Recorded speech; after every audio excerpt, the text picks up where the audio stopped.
नगर परिषद थानेसर के चुनाव लगातार किसी न किसी बहाने सरकार टालने का प्रयास कर रही है, जबकि पिछले महीने 46 नगर पालिका और नगर परिषद के चुनाव हुए, उनमें थानेसर को नहीं रखा गया। केवल एक बहाना बना के कि थानेसर नगर परिषद की वार्ड बंदी नहीं। उसके बाद कुछ एरिया इसमें जोड़ा गया, वार्ड बंदी की गई, परंतु उसके एकदम बाद उस वार्ड बंदी को रोक दिया गया कि कुछ एरिया और मिलाना है। अब पिपली समेत कुछ और एरिया को भी नगर परिषद थानेसर में जोड़ा गया और उसकी वार्ड बंदी फिर से ये कह रहे हैं कि जबकि 1,15,20,000 वोट थानेसर नगर परिषद में हैं, किसी एक व्यक्ति को भी ये पता नहीं कि कब वार्ड बंदी पब्लिश हुई, कब इनके ऑब्जेक्शन मांगे गए, कौन सा एरिया कहां लगाया गया। अभी 2 दिन पहले अखबार में पढ़ने को मिला जिसमें यह लिखा था नगर परिषद के ईओ द्वारा कि नगर परिषद की वार्ड बंदी पूरी कर दी गई है, कोई ऑब्जेक्शन नहीं है। तो आम पिछले 3 दिन से कुरुक्षेत्र के उपायुक्त से मिलने का टाइम मांग रहे थे, 2 दिनों बिजी थे। आज हम उनसे मिलने के लिए गए और उनसे सभी, ये हमारे पूर्व पार्षद बैठे हैं, सभी वो लोग हैं जो लगातार नगर परिषद के 5-5, 6-6 चुनाव लड़े हुए हैं, किसी को कोई पता नहीं। तो डीसी साहब से जब हमने कहा कि ये बात है तो उन्होंने ईओ को बुलाया और वो कहने लगे कि हमने इसको 9 तारीख को हमारे पास लेटर आया और 17 तारीख को, क्योंकि 8 को निकला था फाइनल करके, इसको रिपोर्ट हमने भेज दी। 13 तारीख को हमने अखबार में निकाला। हमने कहा कौन सी अखबार में निकाला? तो उन्होंने हमें जो बताया कि हमने राष्ट्रीय सहारा और जगमाल 2 अखबारों में 13 तारीख को निकाला। जब उन्होंने उसकी कॉपी मांगी तो उसकी कॉपी हमें नहीं मिली, उनके पास नहीं थी फाइल।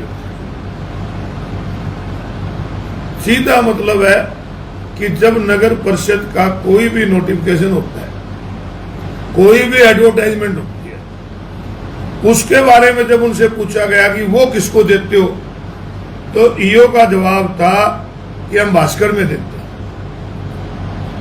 और जब ये नोट फाइनल कर दिया, ये सारी अखबारों में दिया, तो तुमने वो क्यों नहीं दिया? तो सारा गोलमाल करके ये यहाँ के विधायक के कहने पे घर में बैठ के उनकी कोठी में वार्ड बंदी करके गुपचुप कर दिया। यहाँ का विधायक चाहता है कि नगर परिषद थानेसर में उनके परिवार के अलावा कोई मार के या उनके मल्ले उनकी मर्जी के वार्ड बंदी कर दी गई। तो ये इतना बड़ा घोटाला है। पहले तो नगर परिषद भ्रष्टाचार का अड्डा बना हुआ है, सफाई की कोई व्यवस्था नहीं है। इसके साथ साथ वहां पर कोई भी एनडीसी अनऑथराइज्ड कंस्ट्रक्शन हो रही है, बिल्डिंग इंस्पेक्टर आउटसोर्सिंग लाया है जो इतने रुपये कमा के रोज घर जाता है। तो इन सारी बातों को लेकर जब डीसी के पास गए तो उनका भी उत्तर संतोष से नहीं था, क्योंकि ये सारा सभी की मिली भगत से हुआ है। तो हमने एक जिला उपायुक्त को एक लेटर दिया है कि आप इसकी इंक्वायरी तो कराओ। कहने लगे कि वहां उस पे बोर्ड पे लगा दिया। हमने कहा बोर्ड पे लगाया तो दिखाओ कहां लगा हुआ बोर्ड पे, कोई उनका ऑब्जेक्शन। तो हमारा कहने का मतलब यह है कि आप लोग, क्योंकि आपके द्वारा सभी लोगों पे बात जाती है, तो कितना बड़ा डर यहाँ के विधायक को आज चुनाव से लगने लगा कि वार्ड बंदी को भी गुपचुप तरीके से किया गया है। तो हमने ये निर्णय लिया कि हमें इसके लिए जो हायर अथॉरिटी है, नगर परिषद का एसीएस होता है लोकल बॉडी का, उससे मिलेंगे। और अगर फिर भी ये दोबारा इसको पब्लिश नहीं किया तो हमें क्या कोर्ट का सहारा लेना पड़े, हम लेंगे। ये इतनी बड़ी घपलेबाजी तनेसर अंदर चल रही है, ऐसा कभी नहीं देखा। जैसे प्रजातंत्र को पैरों तले रोक लाया जाता है, प्रजातंत्र रहा ही नहीं। जो चुने हुए नुमाइंदे आपके बीच में सारे बैठे, जो कई चुनाव लड़ चुके हैं, इनको ही नहीं पता कि मेरा वार्ड क्या कहाँ है। ये तो ये भी कर दिया होगा कि चुनाव लड़ने वाले का घर के दूसरे वार्ड में पा दिया, तो किसी को पता ही नहीं। आप एक बार हैरानी से देखो कि 1,15,20,000 वोटों में से एक भी ऑब्जेक्शन नहीं। ऑब्जेक्शन तो तब आए ना जब पब्लिश हो, पब्लिश तो वही नहीं, कागजों में करके ये घोटाला किया गया, घपला किया गया। हमने इसकी जांच की मांग की है और इसके अगर फिर भी हमारी बात न बनी तो माननीय हाईकोर्ट। अरोड़ा जी, जैसे आपका लंबा राजनीतिक अनुभव है, आपको कहीं ये नहीं लगता कि ये चुनाव को फिर से टालने की कोशिश की जा रही है? निश्चित रूप से चुनाव तो लगातार टाले जा रहे हैं, जबकि नगर परिषद का एरिया बढ़ाने का प्रस्ताव लगभग 1.5 साल पहले नगर परिषद तनेसर में, ये एमसी बैठे हैं सारे, मौके पे थे 2019 में उसको पास कर दिया था। और 2019 से 2022 में 3 साल में उसको इन्होंने मिलाया नहीं। केवल एक डर बैठा हुआ है कि इनको कि नगर परिषद के चुनाव में कहीं इनका सुपड़ा साफ ना हो, इस डर से ये सारी बातें कर रहे हैं, जो कि प्रजातंत्र के लिए ठीक है। 8 अगस्त को जो एक वार्ड बंदी की सूची जारी की गई है वेबसाइट पर लोकल बॉडीज की, आज व्हाट्सएप पे भी चल रही है, तो उसमें इन 31 वार्डों में हेरफेर भी हुआ है। वार्ड के एरिया में काफी अभी तक तो पार्षद सारे बैठे हैं। अभी तो इन पार्षदों को कुछ पता ही नहीं, अब तक तो वेबसाइट पे थी हो नहीं। अब आपके कह रहे हो आज पार्षद ही डाल रहे हैं, आपके ग्रुप में से डले हैं। अब आज इनको इनके पास आई है। हाँ जी, उसमें कुछ अभी तो चेक करेंगे, अभी ये चेक करेंगे। परंतु मेरा कहने का है कि ये सिस्टम गलत है। आप ऑब्जेक्शन ओवर रूल कर दो, ऑब्जेक्शन सुनो तो सही, पब्लिक तो करो उसको। इनका तो सारा का सारा सरकार का काम नीचे से लेके ऊपर तक यही है कि प्रजातंत्र नहीं रहना चाहिए। ये तो जैसे पहले राजा महा के पीठ से पैदा होता था ना, ये तो यही चाहते हैं कि नगर परिषद तनेसर का जो भी चेयरमैन बने इनके परिवार से पैदा हो बस। अभी आज हमने डीसी को एक लेटर दिया है, उसके हमने कहा है कि आप इंक्वायरी करो, 2-3-4 दिन देखते हैं। उसकी इंक्वायरी रिपोर्ट के बाद फिर नहीं देंगे तो एसीएस को मिलेंगे और फिर कोर्ट का भी हमारे पास तो हरियाणा में 105 स्कूल बंद कर दिए गए हैं मंत्री जी, इसके बारे में आपका क्या कहना है? हरियाणा प्रदेश की सरकार लगातार ऐसे कार्य कर रही है जिससे ये लगता है कि सरकार वेलफेयर के काम ना करके एक व्यापारिक सरकार बन के बैठ गई है। टैक्स कैसे लाने ये तो लगा देते हैं, जबकि कोई भी सरकार होती है वो पब्लिक के लिए होती है, पब्लिक द्वारा चुनी गई होती है। और शिक्षा और चिकित्सा और लोगों की सुरक्षा, अच्छी शिक्षा मिले, अच्छी चिकित्सा मिले, अच्छी सुरक्षा मिले, ये सरकार की पहले जिम्मेवारी होती है। परंतु ये सरकार एक साजिश के तहत सारे स्कूलों को बंद करके ये प्राइवेटाइजेशन की तरफ चल रहे हैं। आपने देखा होगा 2 साल पहले जितने स्कूल पंचायतों के हैं उनके सारों के इंतकाल अपने नाम चढ़वा ली सरकार ने, और ये अब स्कूल बंद कर देंगे और बंद करके बड़े बड़े पूंजीपतियों को देके प्राइवेट करने की साजिश है। कर्मचारी भाइयों को जो वहाँ पढ़ाते हैं उनको कोई कहीं भेज रहे हैं, कहीं सीट खाली कर रहे हैं, वो बेचारे संघर्ष करते हैं, उनको बात करने के लिए बुलाते हैं, उनसे बात नहीं करते। तो ये हम बिल्कुल एक साजिश के तहत किस प्रकार से सरकारी महकमों को खत्म करके सारा का सारा पूंजीपतियों के हाथों इस प्रदेश को बेचने की साजिश कर रहे हैं, हम इसकी निंदा।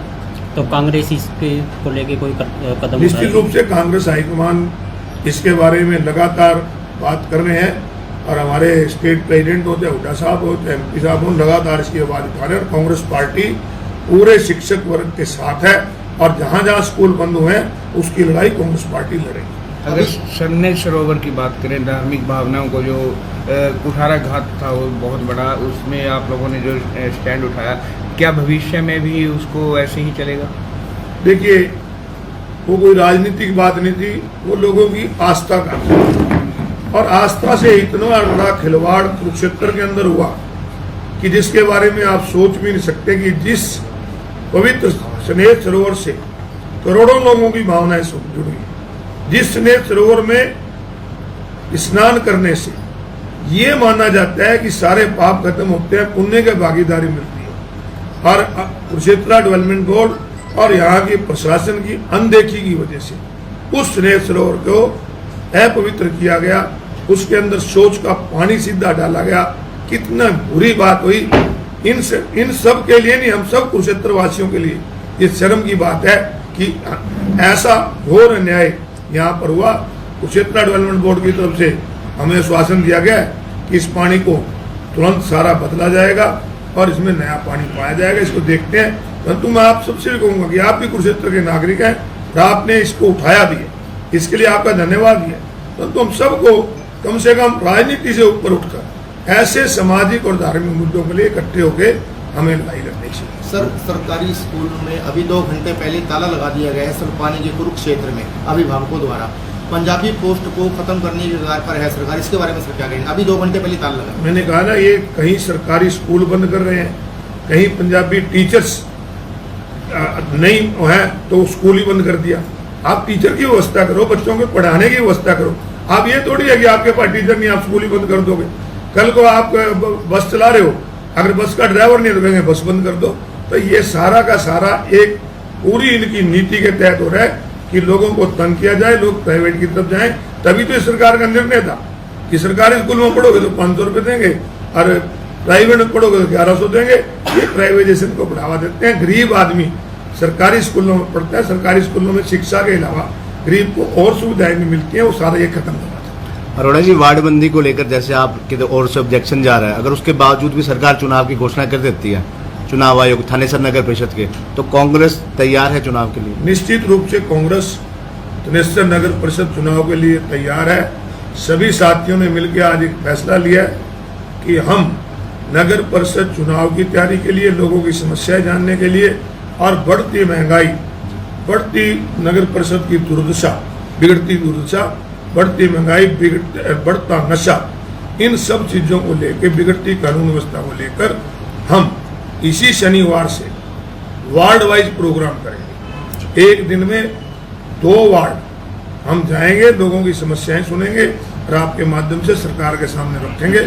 निश्चित रूप से नगर परिषद थानेसर में कांग्रेस पार्टी जीतेगी। थानेसर में जैसे 31 वार्ड हैं, कुछ वार्डों में निवर्तमान पार्षद हैं जो इस समय मौजूद भी हैं यहाँ, कुछ वार्ड अभी भी ऐसे हैं जहाँ कांग्रेस की ओर से अभी तक कोई भी उम्मीदवार, संभावित उम्मीदवार चुनाव मैदान में नहीं आया, तैयारी करता हुआ नहीं नजर आया।